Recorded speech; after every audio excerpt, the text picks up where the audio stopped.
Assalamualaikum warahmatullahi wabarakatuh. Halo semuanya, perkenalkan nama saya Nindita Dwi Putri dari kelas 11.5.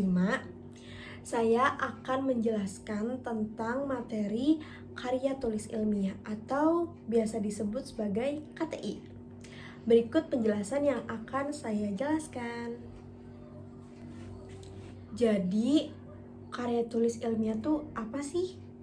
Aku akan menjelaskan pengertian dari karya tulis ilmiah.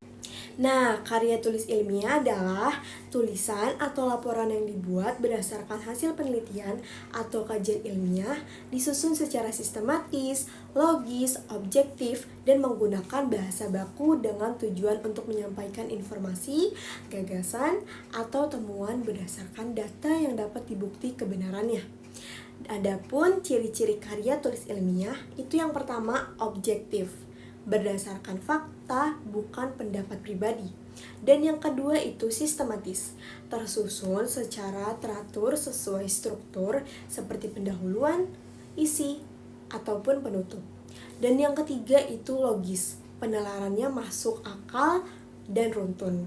Dan yang keempat bersumber, menggunakan referensi dari buku, jurnal, atau penelitian sebelumnya. Dan yang terakhir menggunakan bahasa formal sesuai kaidah EYD dan tidak menggunakan bahasa gaul. Berikutnya ada bagian awal berisi informasi pendahuluan sebelum masuk ke isi utamanya, yaitu ada halaman sampul, halaman judul, halaman pengesahan, kata pengantar, daftar isi, dan abstrak.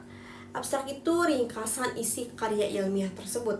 Dan yang kedua ada bagian utama. Di bagian utama ini adalah bagian inti dari karya ilmiah yang membahas isi penelitian secara lengkap. Nah, selanjutnya bab 1, pendahuluan. Di dalam pendahuluan itu ada apa aja sih? Yang pertama ada latar belakang, rumusan masalah, tujuan penelitian, dan yang terakhir adalah membuat penelitian. Dan terdapat bab 2, landasan teori. Di dalam landasan teori itu ada kajian teori, terus kerangka berpikir, penelitian terdahulu jika ada di dalam karya ilmiah tersebut. Dan selanjutnya ada bab 3, metode penelitian. Di dalam metode penelitian itu ada jenis penelitian, teknik pengumpulan data, teknik analisis data, proposal, dan sampel, jika itu relevan di dalam karya tulis ilmiah tersebut. Selanjutnya ada bab 4, pembahasan atau hasil penelitiannya. Itu membahas tentang penyajian data, analisis data, dan interpretasi data. Selanjutnya ada bab 5 itu penutupan. Penutupan ini berisi kesimpulan dan saran. Selanjutnya di bagian akhir. Bagian akhir ini berisi tentang pelengkapan dari karya ilmiah, yaitu ada daftar pustaka atau sumber referensi, dan lampiran jika ada misalnya kuesioner, terus data masalah, dan dokumentasi.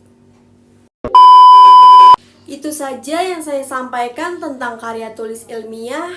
Terima kasih, mohon maaf jika ada salah kata. Wassalamualaikum warahmatullahi wabarakatuh. Dadah.